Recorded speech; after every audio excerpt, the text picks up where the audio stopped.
तुमचं बाबा आले? नाही आले आई.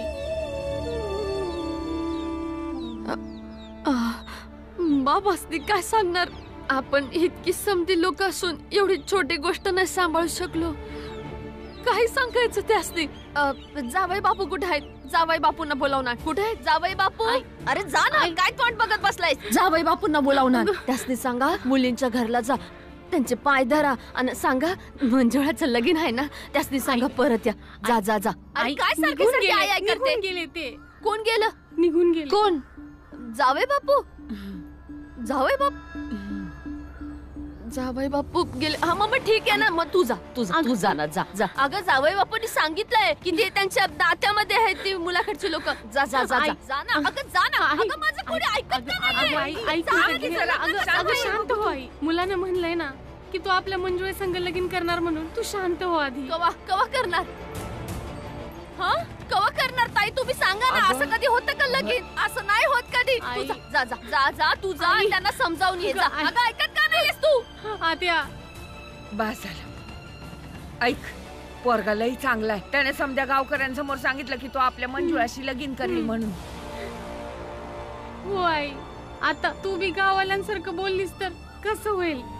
मुलगा बोलतोय ना की तो आपल्या मंजुळे संग लगीन करणार आहे, आणि नाही जरी केलं तरी आपण तिच्यासाठी चांगला मुलगा शोधू. ठीक आहे? आणि तोवर मॅच नाही राहिली तर? असं काय बी वंगाळ बोलू नका आहे. खरं तर हे आहे की मंजुळेचं लगीन मोडलं आहे, पण त्यानं आयुष्य संपत नाही ना.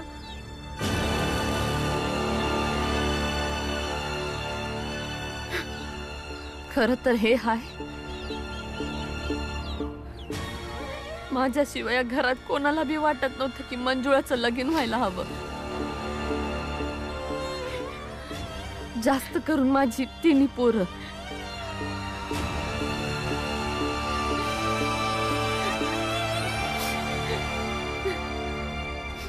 चला.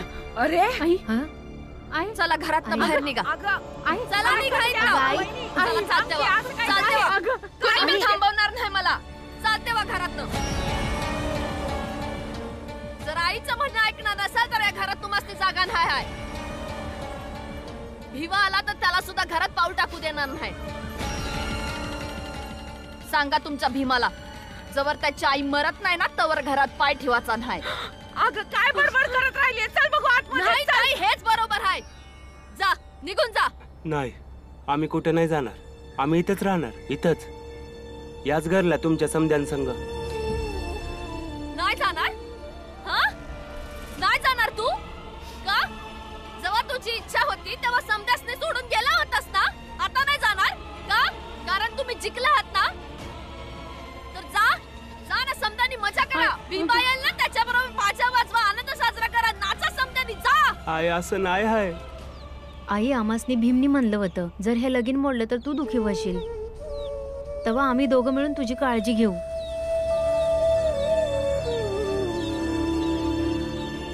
आणि भीमाला काय वाटतं? हा, जगात फकस्त बस तोच आहे जो समदा विचार करतो, समजतो, समजा माहित आहे.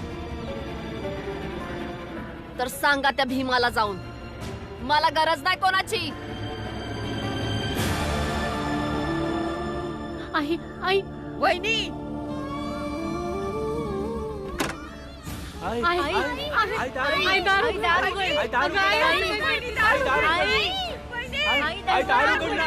आई दारू कर. आई दारू कर ना. आई, दारू कर ना. आई दारू कर ना. आई दारू कर. भीमाचं बाबा पोरीच्या लग्नापायी लवकर येत असतील, पण इकडे तर समद संपलाय.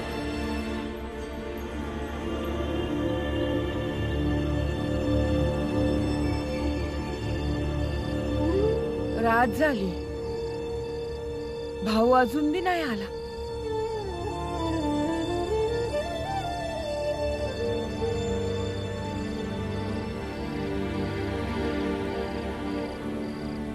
त्याला तरी हे बी माहित नाही की मंजुळाचं लगीन मोडलं. चिंता तर मला बी होती. आता पत्र बाबांनी यायला पाहिजे होतं. सांगितलं बी होतं त्यांनी मला. तुमचं बाबा पण तुमच्या भावांची साथ देत आहेत, म्हणून तर तुला पाठवलं आणि स्वतः कुठेतरी निघून गेले. तुम्ही माझी साथ सोडून दिली ना.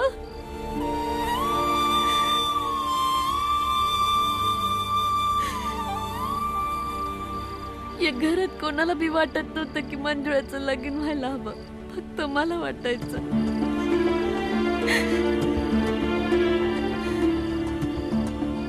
आणि मी हरले म्या. वहिनी दरवाजाच उघडत नाहीये. सकाळपासून काही खाल्लं बी नाही,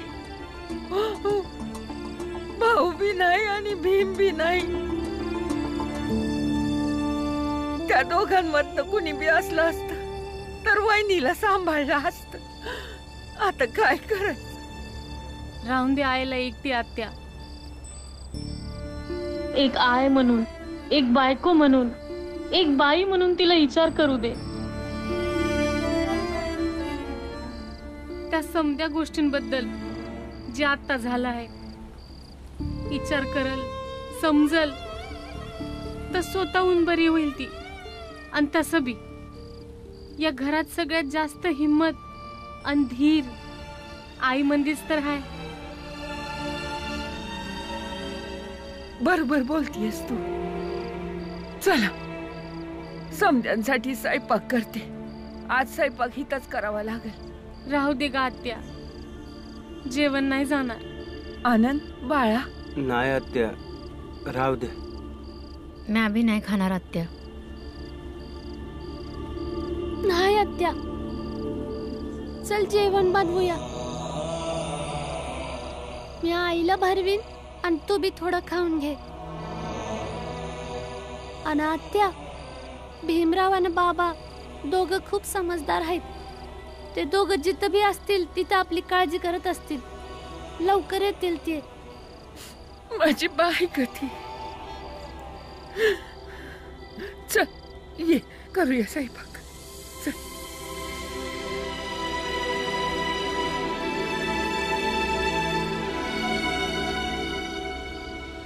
भीम समजदार नाही, मूर्ख आहे. मोठ्यांच्या निर्णयाविरुद्ध जाणं मूर्खपणा असतोय. वहिनी, तुमच्यासाठी काहीतरी आणलंय. काय आहे हे भाऊजी? अहो बघा तरी.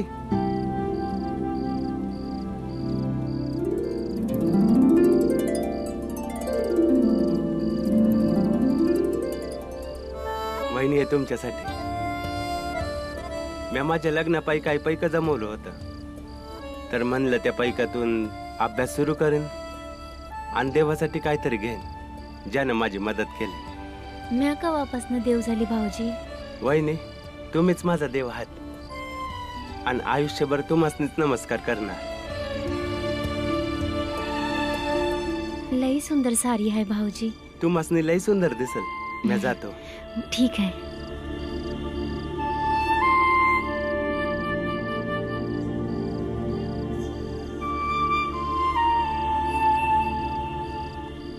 आई, आई, आई दरवाजा उघड ना. आई, यात माझी काय चूक आहे? काय केलं म्या? तो लग्नाचं सांगितलंच, म्या तयार झाले. जेव्हा मुलाकडच्यांनी नकार दिला तेव्हा म्या नवरीचं कपडं काढून टाकलं. तर यात माझी काय चूक आहे?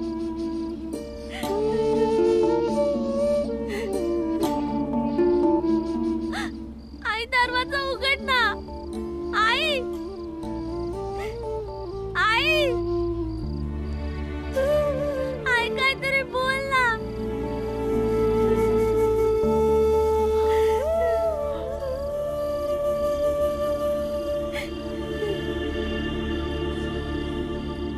आई दरवाजा उघड ना.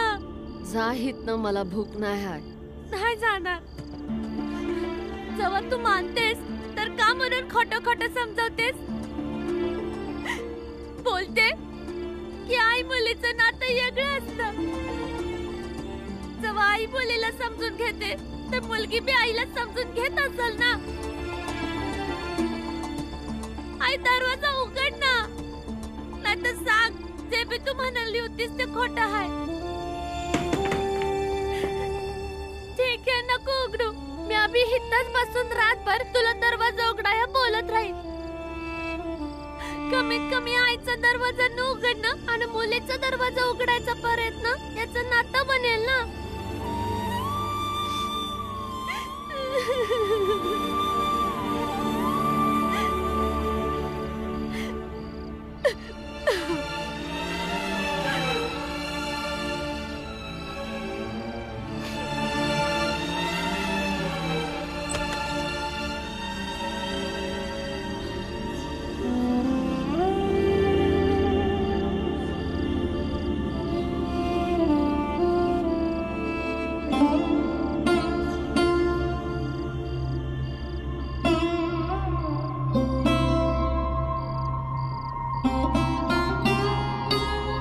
मला तर काय बी समजत नाही.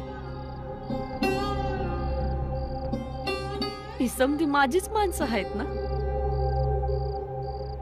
तर मग झालं काय या लोकांनी?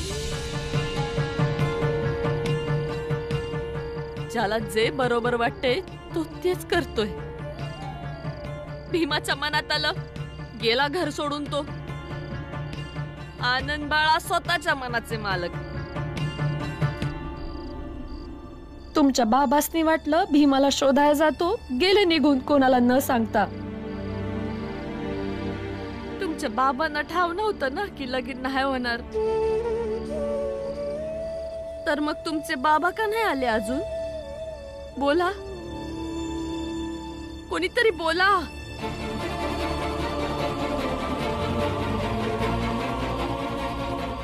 मला ठाव आहे भीमाला शोधायला जाणं फक्त निमित्त आहे. ह्या निमित्तानं ते घराच्या बाहेर राहतील आणि भीमाचं म्हणणं बरोबर आहे ते पटवतील.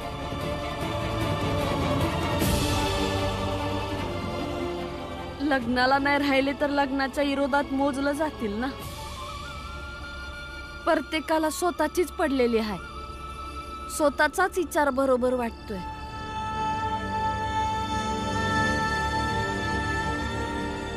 माझी काळजी कोणाला तरी आहे.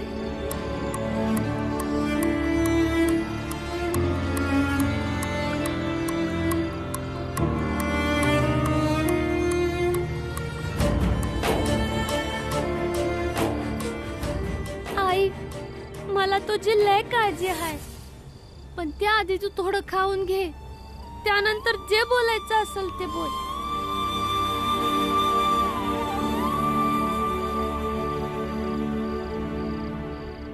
वैदी, थोडं खाऊन घे ना. कोणी बी काय बी खाल्लेलं नाही. तू खाशील तर समधी खातील ग. मंजुळा, आईला बरं. गंगा, एक काम कर, आनंदाने बाळाला बी वाढून घे. हा, चल समध्याने जेवून घेऊया. बरं.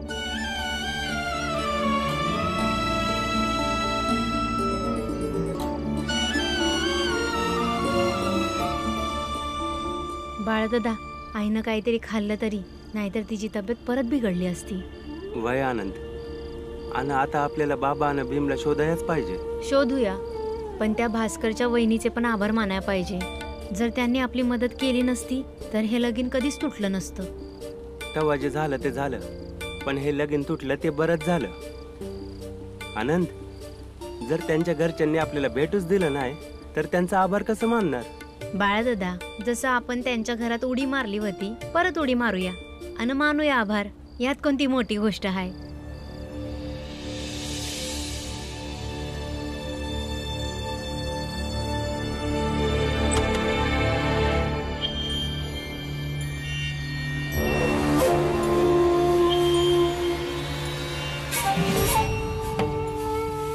साडी तर लई झाक आहे. आई, मला ठाव आहे, माझ्यामुळे तुम्हासनी लई त्रास झाला आहे आणि कुटुंबाचं बी लई नुकसान झालं आहे.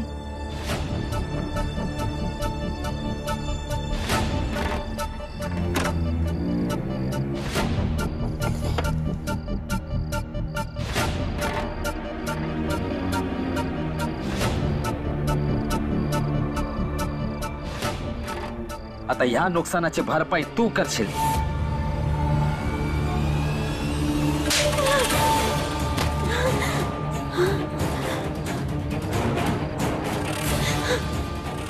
आई, माझ्याकडून चूक झाली. मला माफ करा. बाबा, बाबा मला माफ करा. कुटुंबाची अब्रू मातीत मिळवलीस. माझ्याकडून मला चूक झाली आई. शिकवणारी मोठी आली आई. इंग्रजी बोलणारी. हं?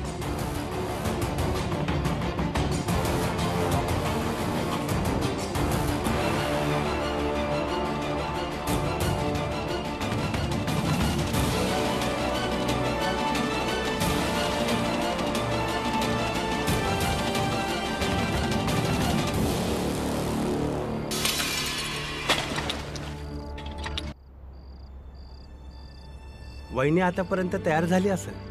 बघू तरी एकदा म्या दिलेल्या साडी मंदी कशी दिसत असेल. वहिनी, वहिनी,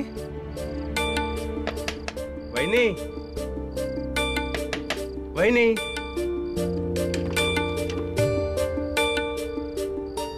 वहिनी, वहिनी,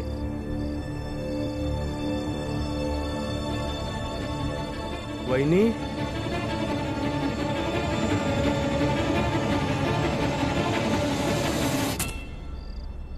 वहिनी,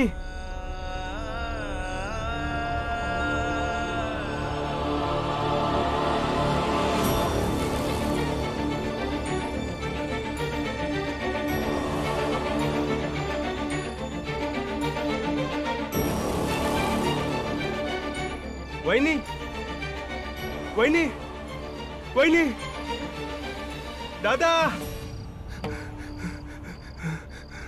अरे काहीच कामाची नव्हती ती. अजून पोरी बघू आपण, त्यातली चांगली शोधून आणू. काळजी करू नको. दादा, ती वहिनी. चल ना दादा. दादा ती काय बोलत नाही. दादा तिला वैद्याकडे घेऊन जावं लागल.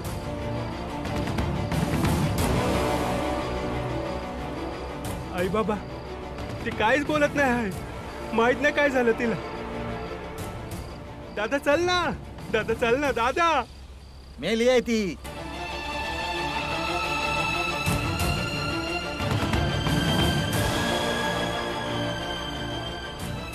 मेली आहे.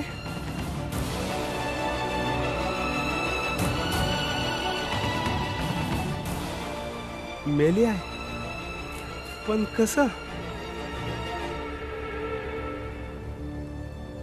बाबा, यो दादा काय बोलतोय. बरोबर बोलतो आहे.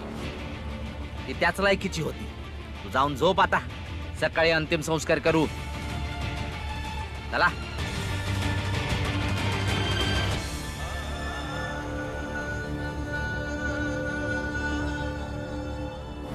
वहिनी, तुम्हीच माझा देव आहात आणि आयुष्यभर तुम्हासनीच नमस्कार करणार.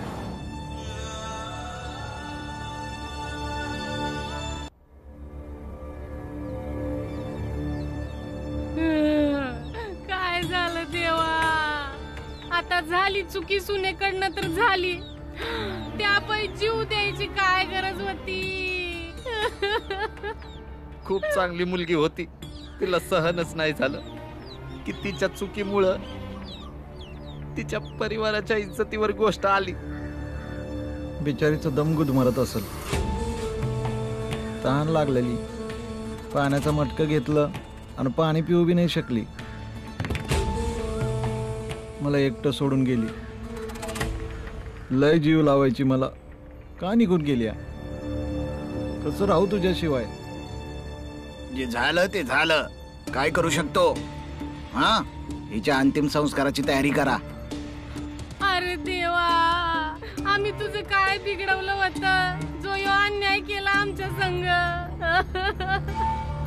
अरे देवा, हिच्या सोबत मला बी न्यायचं होतंस. काय नशीब आहे माझं. या ना साहेब. साहेब, माझ्या वहिनीला माझ्या आईबाबांनीच मारलंय.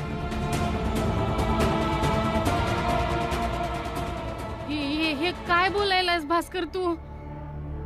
आम्ही का म्हणून मारू आमच्या सुनाला. तिच्या जाण्यानं सगळ्यात जास्त दुःख आमासनी झालंय.